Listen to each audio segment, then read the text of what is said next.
This is the My Child Will Thrive podcast, and I'm your host, Tara Hunkin, nutritional therapy practitioner, certified GAPS practitioner, restorative wellness practitioner, and mother. I'm thrilled to share with you the latest information, tips, resources, and tools to help you on the path to recovery for your child with ADHD, autism, sensory processing disorder, or learning disabilities. My own experiences with my daughter, combined with as much training as I can get my hands on, research I can dig into, and conferences I can attend, have helped me to develop systems and tools for parents like you who feel overwhelmed trying to help their children. So sit back as I share another great topic to help you on your journey. Today's podcast is sponsored by the Autism, ADHD, and Sensory Processing Disorder Summit. In order to learn more about the summit and to sign up for free, please go to www.mychildwillthrive.com/summit. Welcome back to the My Child Will Thrive podcast. Today I'm going to be talking about a topic that came up during my recent attendance at the Medical Academy of Pediatric Special Needs Conference. I attended a full day session that is called the Advanced Clinical Matrix in Neurology because it's part of the training, and it's always interesting to me how many things that, although we may have already been taught these things, they highlight or they underscore why we're already doing other treatments with our children. So without further ado, that's why I decided to talk to you today about whether or not your child is in need of myelination support. So the Advanced Clinical Matrix starts with a discussion of what normal neurology is, which makes sense because we need to understand how the brain should be developing. Many important stages are highlighted through this conversation or lecture, but one jumped out immediately that can explain many of the symptoms and medical vulnerabilities that our children have. It also gives us more reason to press forward with some of the interventions you and I are already undertaking, or add them as this may be your one missing piece. Myelination is a process that begins in utero, starting with areas like the brainstem, the corticospinal tract, and other areas that are needed for our children's survival. Why is this important? Well, I'm going to get into that, so if you could just hang in there while I explain a few of the basics of the neuronal development, just in case you don't have a background in neurobiology. I know I didn't when I first started out. Myelination itself is the process of forming of a lipid or fatty and protein covering around the axons of many peripheral and central nervous system neurons. So to break that down a little bit further, neurons are the main cells in the brain and are made up of axons. They're made up of three parts: axons, cell bodies, and dendrites. The dendrites receive input from other neurons through their tree-like branches, and the dendrites then lead to a cell body, which then leads to axons. The axons are like wires of varying lengths. They can be as small as microscopic to 3 feet in length, and they carry the electrical signals. So you can see why the axons have an important role as well. Neurons can receive either an excitatory or an inhibitory signal through the axons, and the excitatory signal will result in a neuron firing off its own signal, and an inhibitory one means the neuron is less likely to fire off a signal. The axons that carry these signals are separated from the dendrites of a neighboring neuron by a synapse. And a synapse is in a microscopic space between them. Once the electrical signal reaches the end of the axon, it triggers a chemical messenger, a neurotransmitter, which I'm sure you've all heard about neurotransmitters before, which then floats over to the dendrite of the neighbor and either excites or inhibits it, and the chain continues. So now that you see the picture of how neurons work and the role of axons in it, and as I mentioned before, myelination is the process of forming the lipid or fatty and protein covering around the axons. And So we're going to talk about why that's so important and how that impacts brain function. I imagine you might even be able to guess at this point why it's important. Now that we understand that the protective sheath around the part of the neuron that carries the electrical signals from one neuron to the next. And this can explain, for example, slow processing times in our children and our children's tendencies to get overwhelmed. So when that sheath isn't in place, the electrical signals aren't coming across between the neurons in the brain as fast, we can see that our children's have trouble processing things. It takes them longer than others sometimes to understand and to react. And that possibly as a consequence of that, they get very overwhelmed very quickly, but also possibly from a sensory overload. One of the first pathways that we need to understand that starts to be myelinated is the medial longitudinal fasciculus. Excuse my pronunciation. Why is this important? Well, that particular part of the brain is involved in the vestibulo-ocular reflex, or the VOR. And you may have heard of the VOR talked about before. When a child has an impaired VOR, they can have some or all of the following symptoms. You may recognize your child in this. Dizziness when reading or focusing on an object, gets motion sickness easily, or the opposite, they can spin or be spun without getting, spin, and we've seen lots of our kids do this, without getting sick. They sometimes bump into things or are clumsy. They have difficulty doing math work. Sometimes they're misdiagnosed with learning disabilities, especially dyslexia, dyscalculia, or other reading disabilities. And they have spatial awareness weakness, which is partially why they'll bump into things. And sensory issues, which I was talking about, the overwhelm, and ADHD. So all of those symptoms are noted when a child has an impaired VOR. And so we can imagine that if that part of the brain isn't appropriately myelinated, that might be a part of why the VOR is impaired in the first place.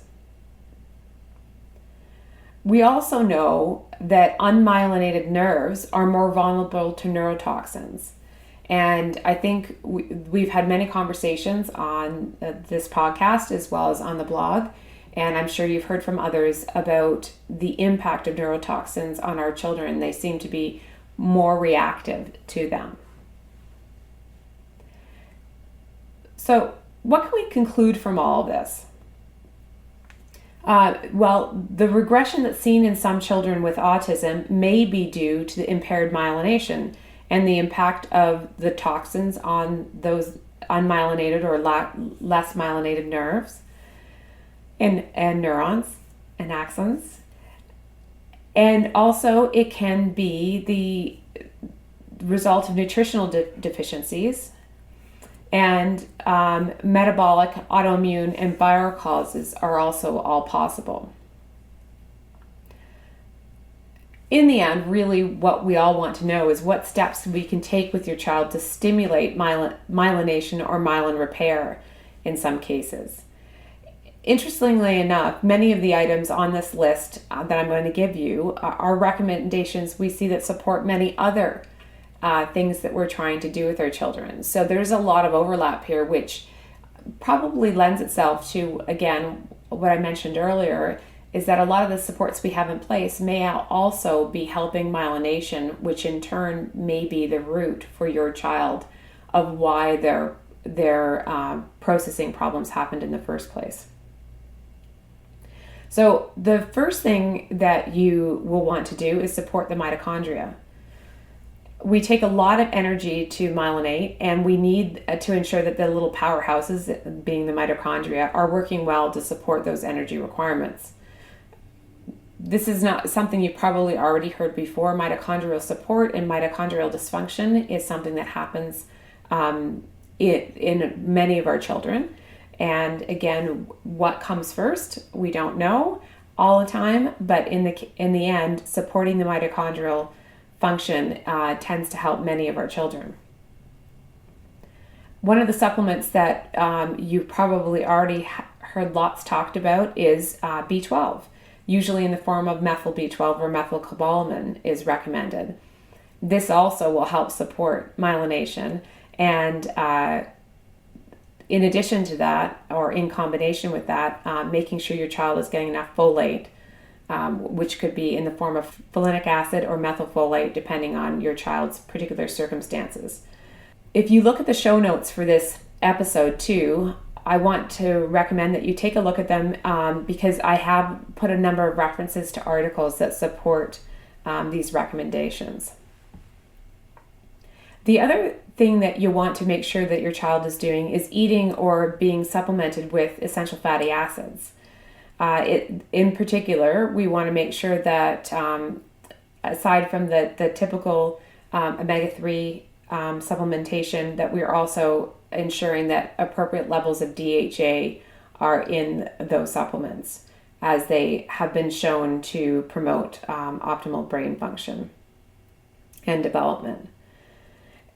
The other way to do it through diet is we've seen great results through the use of a ketogenic diet because the ketones that are generated through the use of a ketogenic diet are great fuel for the brain and again support the mitochondria.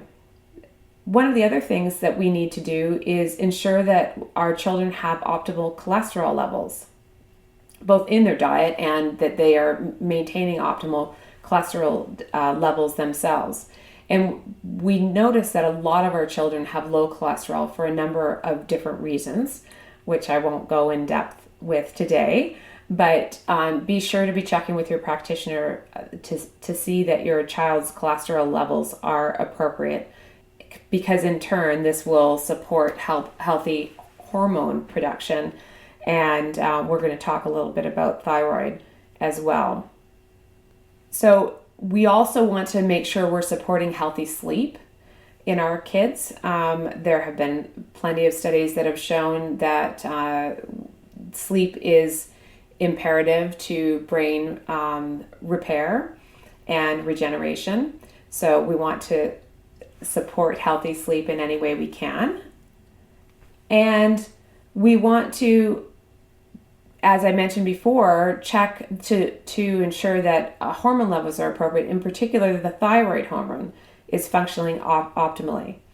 Because without going into depth in this, thyroid hormones impact myelination from the earliest development, right from inner utero and then beyond that. So ensuring that they have an optimal functional, not just a deficient, but we want to make sure they are in optimal thyroid function ranges. So make sure you speak to your practitioner about that those are being checked. Another thing we want to make sure our children are doing is getting enough exercise. And obviously, this has obvious benefits in many areas, but in particular with respect to myelination is it stimulates the production of BDNF, which is brain-derived neurotrophic factor. And research has shown that increased levels of BDNF will help increase the rate of myelination as well as the thickness of the sheath around the axon. So once again, exercise of any kind is going to be helpful for your child. In addition to exercise, you can also supplement with vitamin C, which has also been shown to have many benefits, but it can help turn on the genes that help in the production of BDNF as well. So both exercise and vitamin C can increase the BDNF levels in your child's body and in turn support myelination. And of course, we do know that vitamin C has so many other benefits, so it's an easy one to add in to benefit many areas of their health. And the last thing on the list is to avoid EMFs, so electromagnetic frequencies. And this is very interesting because the research has shown that EMFs actually damage the myelin in young children and fetuses. So we want to ensure that we're minimizing them to the extent that we can. And the first practical step that you can take in doing that is just turning your Wi-Fi in your house off in the evening and reducing as many of those types of frequencies as you can throughout your home. Just to summarize all this, because I know it's a lot of information all at once, and hopefully this will tighten it down without all the science and neurobiology details within there. Overall, we know that myelination is a key process in brain development that begins in utero and continues throughout the teenage years at least. We also know that symptoms of possible insufficient myelination include slow processing time, a tendency to get overwhelmed, an impaired VOR, which can include symptoms like dizziness when reading or focusing on an object, getting motion sickness easily, or spinning without getting sick, bumping into things or being clumsy, having difficulty doing math work, a misdiagnosis of learning disabilities, especially dyslexia and dyscalculia and other reading disabilities, and spatial awareness weakness, sensory issues, and ADHD. It's quite a long list. What are the things that you can do to support ongoing myelination? The first thing is making sure you have mitochondrial support in place. The second thing, and to be honest, these aren't in any particular order, so these are just things that you would consider doing to help your child, depending on their particular circumstance. The second thing would be looking at B12 and folate supplementation. The third being a vitamin C supplementation. Fourth, essential fatty acids, including DHA. Fifth being ketogenic diet. The sixth being making sure they have optimal cholesterol levels.